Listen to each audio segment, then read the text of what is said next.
It's based on really simple concepts that both our financial systems are unhealthy and broken, as are our local food systems. You see these little hockey sticks, this idea of growth that can continue to go on and on and on exponentially at increasing rates is not something found anywhere in the biological world. And we know that we can no longer sustain this kind of economic activity. So the question is, well, what is slow money? So these 4 bullet points do a pretty good job of saying what slow money is, and so they're worth reading. Slow money means investing in real places, in people and enterprises close to home, starting with food. It means investing patiently with a goal of building healthy enterprises, communities, and ecosystems over the long term, which is very much juxtaposed to the way our current modern economic theory is, which is so focused on short-term gain at any cost.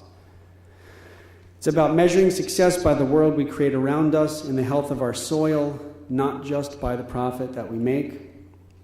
And it's about fixing our economy from the ground up. And we think that the best way to rebuild strong local regional economies is food. Food has intrinsic, intangible value. It's an actual human need that is satisfied.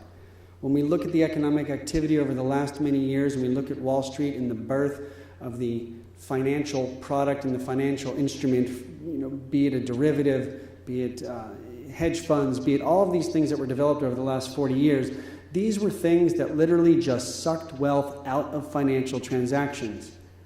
The vast majority, the house of cards that our economy has been built upon is not on tangible goods.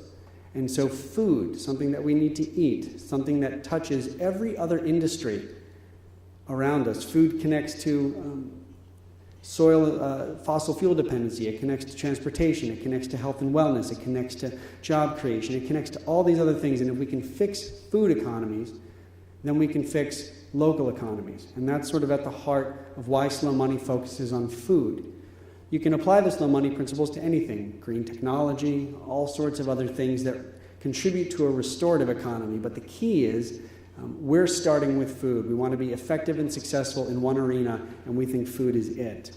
Some folks think when they hear slow money and investing in small food enterprises, it's all about putting money into like the artisanal cheesemaker or like the small boutique business. It's not. It's about catalyzing the flow of billions of dollars into the entire vertical system, from soil and inputs to the raising of animals and produce, to the processing of these things, to the packing, to the transportation, to the retail and wholesale markets. It's about looking at the entire vertical system and saying, how do we redirect from the growing agricultural industry that has taken all of these things away from local economies and taken away the vertical systems that we've had, and it's about rebuilding every single piece of those systems.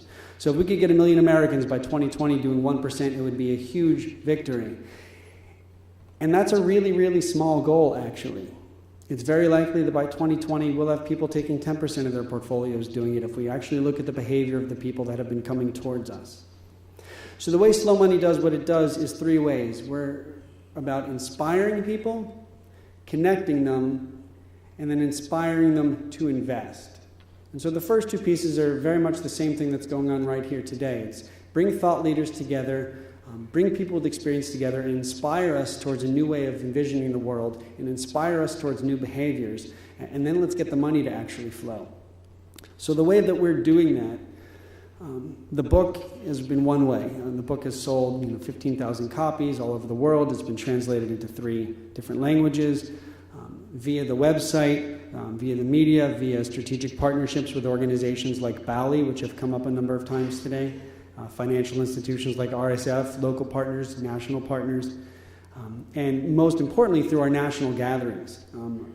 What's most exciting is that 2 years ago in Santa Fe, we had the first national gathering. And Woody said, let's try to bring some folks together and see what this conversation looks like. And 350 people came from 35 states and 6 countries. And one of the key components of the national gathering is the Entrepreneur Showcase, where 25 entrepreneurs that have been selected for the role they're playing in rebuilding local food systems are given opportunity to pitch their investment opportunities to a whole group of people. That includes everyone from private equity placement investors to financial institutions, etc. At that very first gathering, I was one of the entrepreneurs pitching my restaurant. And $250,000 changed hands as a result of that entrepreneur showcase. And I was very lucky that $150,000 of that went into my restaurant.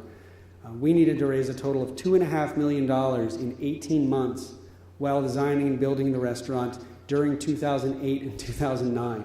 It was an absolutely hairy experience, and my nervous system is still recuperating from that. But I got to be part of that first group of people. Now, that's not that much money.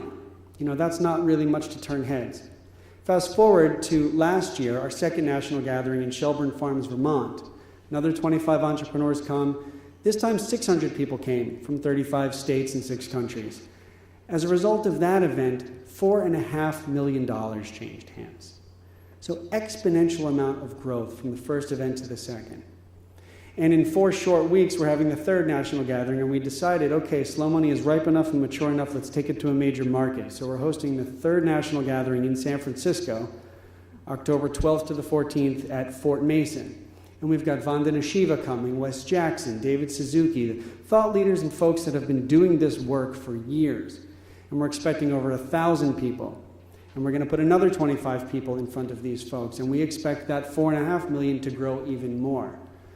So again, we're not really trying to get people who aren't into it to change the way that they invest. We're just trying to help the folks who want to move their money differently to move it.